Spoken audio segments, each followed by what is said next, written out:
देवगड तालुक्यातील पंचायत समिती सदस्य आहेत पाटील त्यांच्यासोबत शेकडो शिवसैनिकांचा आज भाजपमध्ये प्रवेश झाला. काय सांगा? बघा, आज जे उबाटा सेनेचे पंचायत समितीचे एकमेव सदस्य असो, त्यांचे तालुका प्रमुख नर असतील, काही प्रमुख पदाधिकारी संदीपजी असो, मंचाचे आमचे सरपंच असो, सगळे प्रमुख पदाधिकारी आज त्या सगळ्या जणांनी आदरणीय पंतप्रधान नरेंद्र मोदीजी, आदरणीय मुख्यमंत्री देवेंद्र फडणवीसजी, आदरणीय आमचे प्रदेश अध्यक्ष रवी चव्हाण साहेब, आमचे खासदार आदरणीय आमचे राणे साहेब, हे सगळ्यांच्या नेतृत्वावर विश्वास ठेवून आज आमच्या भारतीय जनता पक्षामध्ये त्यांनी प्रवेश केलेला आहे. आमच्या पक्षाची ताकद निश्चित पद्धतीने दुप्पट झालेली आहे या सगळ्यांच्या प्रवेशामुळे, आणि देवगड आणि सिंधुदुर्गाचा विकास करण्यामध्ये ते आता माझ्या खांद्याला खांदा लावून काम करणार आहेत असा विश्वास मी व्यक्त करतो. खवय्यांसाठी मत्स्यपाव असे एक चांगली तुम्ही हे आणखी संकल्पना राबवली आणि त्याची चर्चा मुंबईसह सिंधुदुर्गातही चांगली रंगली. कसं पाहताय? बघा, आता पण आपण वडापाव ऐकलेला आहे. वडापावच्या धर्तीवर आम्ही मच्छी पाव अशा पद्धतीची एक फिश पाव ज्याला त्याला म्हणतो, नाव फिश पाव आहे पण मच्छी पाव ज्याला म्हणतो, अशी एक चांगली संकल्पना आमचं मत्स्य खातं म्हणून आम्ही तयार करतोय.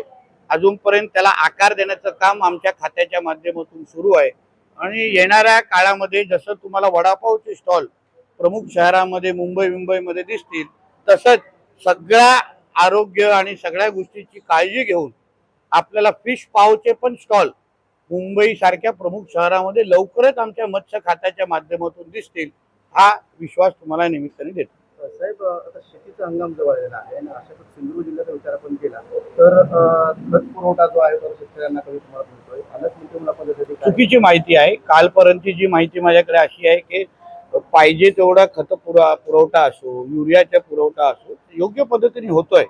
जिल्ह्याचा पालकमंत्री म्हणून मी अतिशय बारकाईने लक्ष, जिल्हा पुरवठा अधिकारी असो, सगळ्यांबरोबर माझे सातत्याने संपर्क आहे.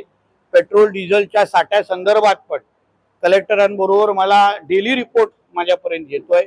मीडियाच्या आपल्यासारख्या मित्रांना मी कळकळीची विनंती करेन की अशा कुठल्याही बातम्यांमुळे ज्याच्यामुळे लोकांमध्ये चुकीचा संदेश जाईल असं कृपया आपण देऊ नका. आपण कधीही जिल्हा पुरवठा अधिकाऱ्याला फोन करू शकता, कलेक्टरांकडून माहिती देऊ शकता. कोणीच फोन उचलला नाही तर पालकमंत्री फोन उचलतोच, आहे की नाही? मग मला फोन करा. तुम्हाला माहिती देणं हे माझं कर्तव्य आहे. पण एकदा ती बातमी आल्यानंतर जेव्हा खताचा म्हणजे आपल्याकडे पुरेसा साठा असताना, युरियाचा पुरेसा साठा असताना, पेट्रोल जवळपास 60 जे काय आपले पेट्रोल पंप आहेत त्याच्यामध्ये 52 पेट्रोल पंप मध्ये आपल्याला चांगला साठा आपल्याकडे आहे. 6 पेट्रोल पंप असे आहेत त्याच्यामध्ये साठा कमी आहे. त्याच्यावर पण आम्ही त्या कंपनीशी बोलतोय. म्हणून सिंधुदुर्ग जिल्हा म्हणून असं कुठलंही अडचणीचा काही विषय नाही. कुठल्याही चुकीच्या अफवांवर बातम्यांवर विश्वास ठेवू नका. कोण साठवत असेल तर त्यांच्यावरही योग्य पद्धतीने कारवाई करण्याची आमची तयारी आहे. 4 महिने झाले तरी अजित पवार यांच्या तपास झाला नाही. त्यासाठी रोहित पवार हातात ग्रुप घेऊन सीआयडीच्या कार्यालयामध्ये गेले होते. शेवटी प्रत्येकाची हेच मागणी आहे की आदरणीय स्वर्गवासी अजितदादा पवारांच्या जे काय एकंदरीत जो काय अपघात झाला त्याची चौकशी व्हावी. आदरणीय मुख्यमंत्री साहेबांनी याबद्दल ठोस भूमिका घेतलेली आहे. त्यांनी सातत्याने ते संबंधित असलेले जे काही तपास एजन्सी आहेत स्वतः सीएम साहेबांच्या माध्यमातून पाठपुरावा होतोय. प्रत्येकाने थोडं संयम ठेवावं. केस थोडी नाजूक आहे पण त्याला आमच्या अजितदादांना निश्चित पद्धतीने न्याय भेटेल हा विश्वास मी या निमित्ताने व्यक्त करणार आहे.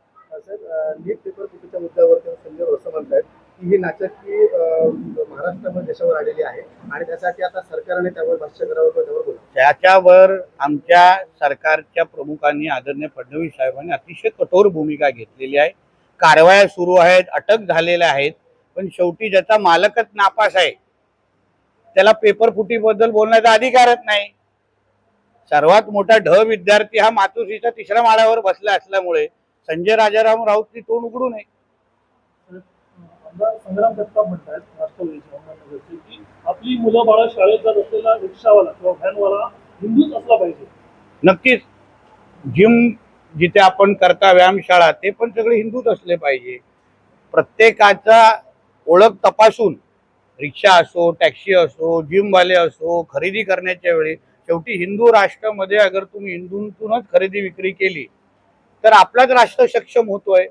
म्हणून जे काही संग्रामजी बोलले ते राष्ट्राला धरूनच आहे, राष्ट्राला धरून आहे. राष्ट्राला अजून भक्कम करण्याच्या दृष्टिकोनात याची नोंद हिंदू समाजाने घ्यावी. साहेब जरांगी उद्यापासून पुन्हा आंदोलन करायचं, आंदोलन थांबत नाही. बघा, एक लक्षात घ्या, जरांगे पाटीलांची मागण्याबद्दल सरकारच्या वतीने ह्याच्या अगोदर प्रसाद लाडजींनी आणि विखे पाटीलजी त्यांच्याशी चर्चा करतायत.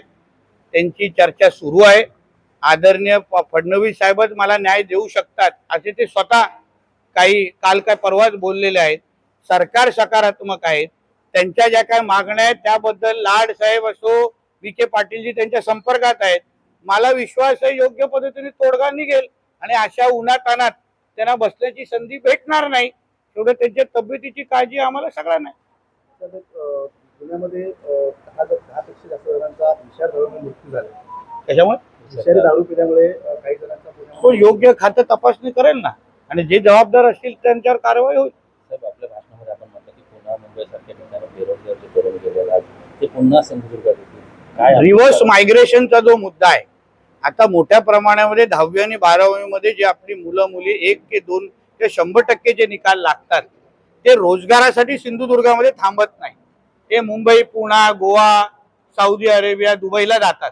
आमचा मुद्दा असा आहे की हे जे काही प्रकल्प आमचं सरकार आणू पाहतंय, अणु ऊर्जाचे प्रकल्प असो, अन्य हॉटेलचे प्रकल्प असो, त्या प्रकल्पांमुळे ही जे आमची मुलं मुली जे बाहेर जातात तिथे आपलं टॅलेंट वापरतात, तेच उद्या आमच्या जिल्ह्यामध्ये येऊन त्याच दर्जाची नोकरी, अगर मुंबईमध्ये अगर तुम्ही 25,000ची नोकरी करत असाल तर आम्ही तुम्हाला 10,000ची नोकरी देणार नाही, आम्ही तुम्हाला 40,000ची नोकरी देऊ. जे जे प्रकल्प इथे येतील त्यामुळे प्रत्येक घरामध्ये किमान 2 लोकांना नोकरी लावण्याची जबाबदारी ही जिल्ह्याचा पालकमंत्री म्हणून माझी असेल. मुलांनी तरुणींनी यासाठी सज्ज व्हावं. आपले जे जे नातेवाईक मुंबई, पुणे, नाशिक कुठेही गेले असतील त्यांना फोन करून सांगा की बाबांनो आता बॅग भरा, परत गावात जाण्याची वेळ आलेली आहे. मोदी जी की कार्यकाल 12 साल संपन्न हुए, क्या कहेंगे, किस तरह? देखिए, ये 12 साल जो हमारे मोदी जी ने देश का नेतृत्व किया, इस 12 साल में हमारा भारत देश, हमारा हिंदुस्तान ये ताकतवर देशों में पहले 3 क्रमांक में आ चुका है. आर्थिक और फाइनेंशियल कंडीशन में जो सुपर पावर जिसको आपको कहते हैं, महासत्ता जिसको बोलते हैं, उसमें भी मोदी जी के मार्गदर्शन और नेतृत्व के वजह से हमारा देश काफी आगे है. इसलिए इसका सारा श्रेय, जिस तरीके से हमारा देश आगे बढ़ रहा है, ताकतवर हो रहा है, इसका सारा श्रेय हम हमारे आदरणीय मोदी जी को देते हैं. सिर्फ 12 साल में अगर इतना फर्क पड़ेगा तो सोचिए आगे आने वाले दिनों में कितना विकास हमको सबको अनुभव करने को मिलेगा.